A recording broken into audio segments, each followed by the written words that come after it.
Hello, everyone, and welcome to another episode of the Coffee with Coaches podcast. I'm your host, Kevin, and today I have another Kevin with me, which, as you know, I quite enjoy. We have consensus on the Kevins. Kevin Desrosiers. He is a public speaking coach who works with business leaders, entrepreneurs, and other professionals who want to capture their audience's attention so that their message is heard. The skills he teaches can be used in both your professional and personal life. Kevin, let's just jump right into it. Welcome to the podcast. Thank you for being here. Thank you much. Glad to be here. Let's start at the start. Begin at the beginning, as I like to say. What is your coaching origin story? I kind of think of it as a superhero origin story sometimes, but how did you figure out that you were a coach and or that you wanted to be a coach professionally? It started way back in 2008. I was teaching a class at a large corporation, and our vice president of operations kicked off that class at the beginning of the week because we brought in people from other facilities to attend the class just to show the importance of it. And he looked at me and says, "Hey, Kevin, I hear you're a Toastmaster and you speak at conferences. Can you evaluate my presentation to your class?" I said, "Be happy to." So I wrote out a 5-page report for him, gave it to his secretary at the end of the day, didn't hear anything from him for about a week.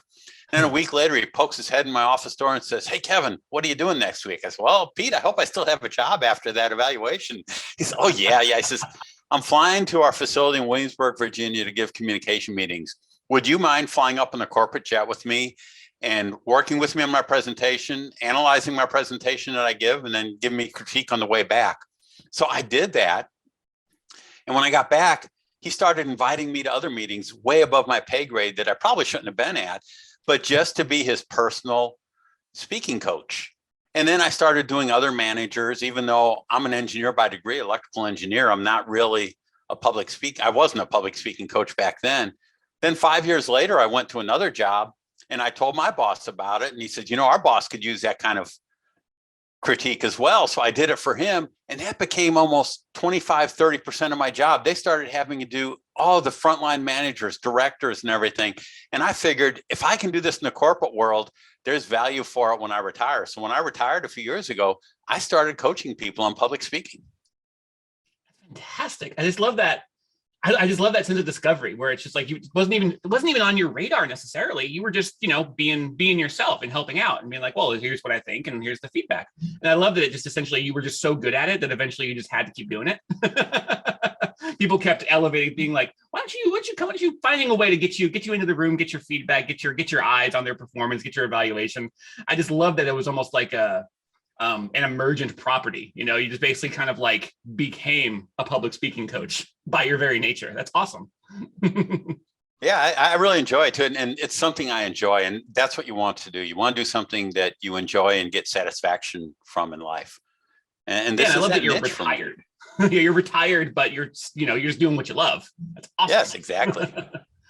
Let's talk about your business right now. I mean, you're retired, but obviously you're extremely successful as a public speaking coach. So who do you coach and how do you coach them? I kind of like to get to the little W's there. So like, do you do a lot of one-on-one stuff? Do you just do a lot of how you got your start, where you basically are like an evaluator, providing feedback to people? Do you do any?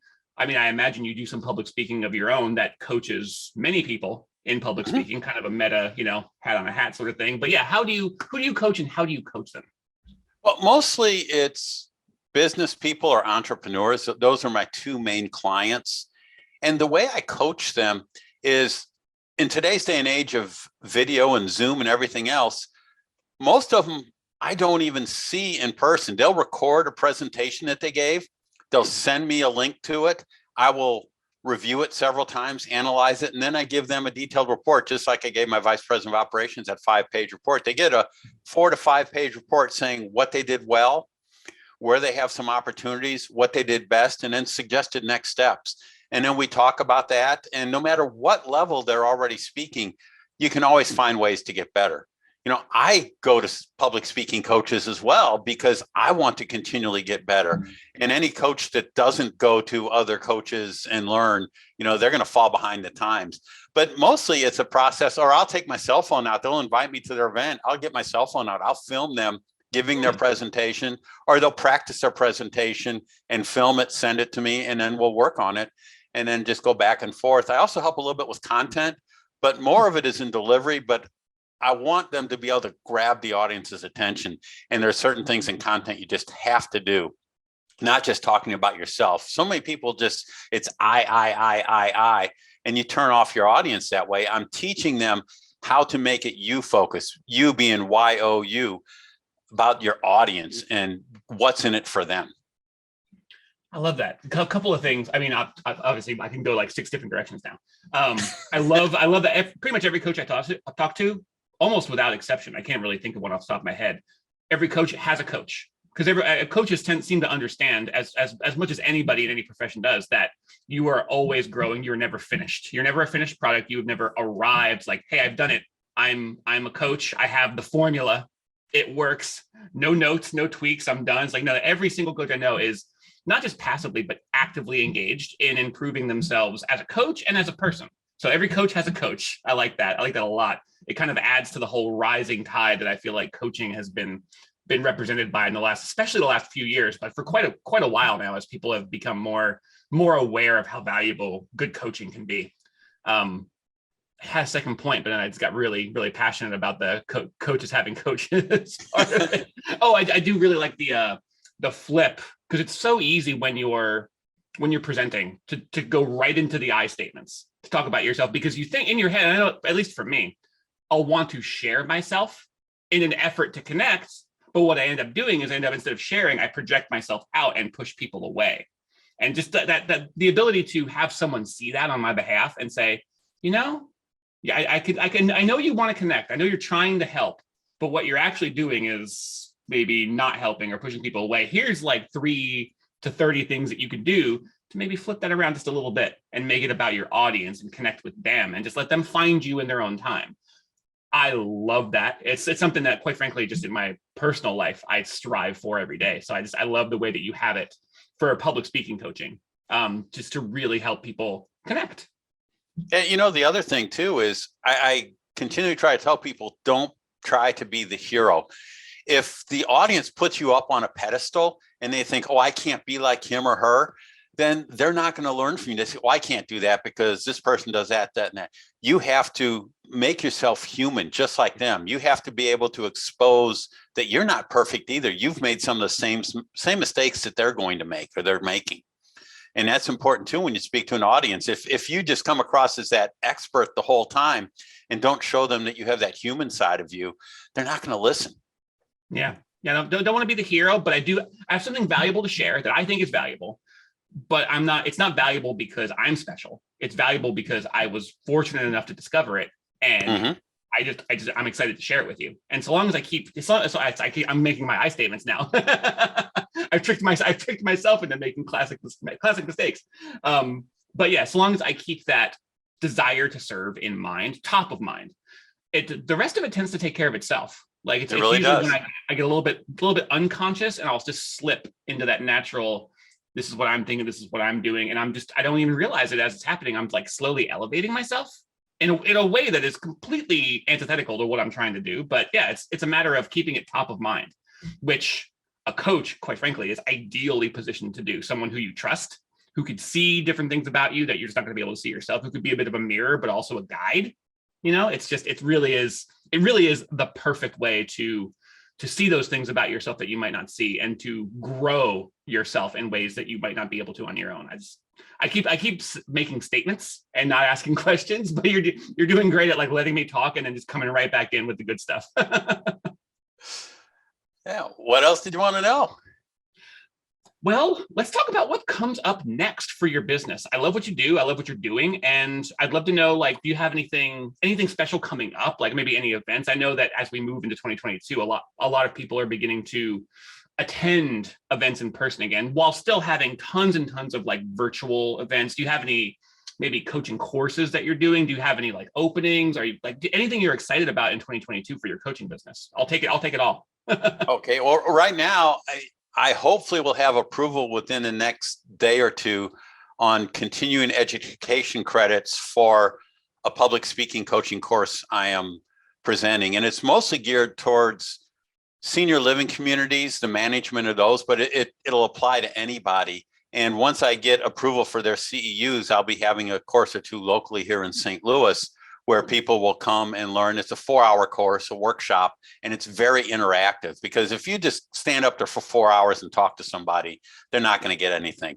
But if you give them a few points, have them do an exercise and practice it, break off in small groups, and just keep repeating that process, now they've gone away practicing something, and they'll pick up a thing or two that they can do. So hopefully I will have that approval by the end of this week, and then go forward with that. And the other big thing is I'm starting to expand outside of St. Louis. So people are starting to send me their videos through my website. And that way I can coach people, and we can do it via Zoom, because as bad as the pandemic was, it taught us how we can do so many things online, and we don't have to travel to this town or to that town. You know, even conferences and events, if they hire me for a speaker, some of them are saying, I want you virtually. I don't want to pay the expense of flying you here. And all these registrants aren't going to come if they have to pay $200 a night for a hotel. So we're doing this conference online, and our whole world is changing. And I also really focus on video presentations, because your video presence is different than a live presence. There are certain things around your background, around your lighting, around how your gestures come across. You know, are you getting your hands up in the screen, or your hands that cut off? How are you doing that? But there's so many intricacies to online presentation versus in person. So I have to differentiate those as well. And that's something I've really been focusing on a lot, because we're moving to that online world, and I want to be on the leading edge of that. So that's where I'm going with a lot of my business. Ooh, I love to hear that. Not only for you being able to grow your business to not just, the St. Louis area, but also outside and go national, international. But I love that focus on the digital video presence, because like you were saying, it's one of the, it's hard to talk about in such positive light sometimes. But one of the great things to have come out of the last couple of years of pandemic times is we've all developed some much needed skills. We've developed the technology to be able to be present in each other's lives in one-on-one ways, or in one to everybody kind of ways. And it's quite frankly, it's something that we need. And I say we, I feel like everybody, we need help to get better, to be able to like we're talking, this is an audio only podcast, but we're looking at each other, and we're both hand talkers. I'm very instinctively a hand talker. I think you have it as well, or you maybe have it intentionally, but I have this New Jersey Italian. And so whenever I get excited, I'm half Italian. So I get excited and my hands start flying all over the screen. I got to kind of keep them down a little bit so I don't obstruct my face. But it's amazing all the different, and I'm seeing myself and I'm like, wow, okay. Kind of understanding how I project myself in a Zoom room, and how important it is to still be able to connect meaningfully with people, even though we are dozens, hundreds, thousands of miles from each other, connected by the internet in a Zoom room. I'm quite, as you can kind of tell, I'm very excited by the prospect of someone like you focusing your efforts on coaching people on how to be better Zoom speakers, Zoom presenters, digital presences. I just think that's tremendously valuable. I want you to tell people where you can tell us about your website. Where do you like to connect? I want people to reach out to you and learn some of these valuable skills. Okay, my website is bridgeoveradversity.com. And I actually have 3 aspects of my business. I'm a first-time author. I wrote a book that came out in October, and that is available through my website or on Amazon. It's called Bridge Over Adversity, True Stories About Overcoming Personal Challenges. I am a speaker. I speak at events, and I have 2 programs, one on how to become a better public speaker. I go through that and I give the audience tips on how, no matter where they're at in their speaking journey, to become better at that. I also talk about my book on how to overcome obstacles in life. And then I coach people on speaking. So I have different tabs on my website for each of those. But be happy to work with anybody on that. But my main focus is on the coaching, because I just love people, working with people and seeing the improvement. I feel, all excited when I work with somebody and I see them do so much better. And they come back to me, man, my audience, I had them in the palm of my hand. They loved me. I got so many compliments. I feel fantastic after I hear that. The personal rewards of coaching are almost embarrassing. You almost feel like you shouldn't get paid for it, but it's a good business. Don't say that. No. I'll edit that out. Anything else you want to add? Oh, I should ask, are there any social media platforms that you prefer to engage with? I know some people really like to be on LinkedIn for initial contact or reaching out. Some people like elsewhere. Some people prefer everything go through their website. Do you have anywhere else on social media that you prefer to interact? I think LinkedIn is one of the most powerful tools for interacting with people. And that's where you can find speaking business or coaches in that. So I think it's the most professional. I'm on Facebook, but Facebook is, I'm on there to connect with my old grade school, high school, and college friends and just kind of laugh at people that are idiots. Same. I think you summed it up perfectly. Facebook is That's probably the most accurate statement I've heard about Facebook in a while. But yeah, LinkedIn is my preferred. I've never really ventured into Twitter. And I'm going to start doing a few more videos. I really haven't done much in the way of video. I need to start doing that, but those will be through my website. Excellent. Audience, find Kevin, not this Kevin, that Kevin. Find us both. Find us both, because the podcast I think is pretty great, and I love being able to just. Sometimes I talk a little too much because I get excited, as the audience knows very well, but I just love being able to provide a platform to expose people to more different kinds of coaching, the kind of people who are just looking to help, looking to serve. And public speaking, it's not just you up in front of a crowd necessarily. You might have an old notion of what quote unquote public speaking is all about. It's not just being in a room with people. It's being present digitally. It's being present, being able to communicate yourself, even if it's just a couple of people in front of you, up to a couple thousand and beyond. It is a skill set that will pay so many dividends in your personal and professional life. Kevin is here for you. Find him, go to his website, go to his LinkedIn, connect with him. He's great to talk to, as you can probably tell. So yeah, I just want to exhort you, the audience, to connect with Kevin, both of us. All right. One last point I'd like to bring out too, and it can be one-on-one.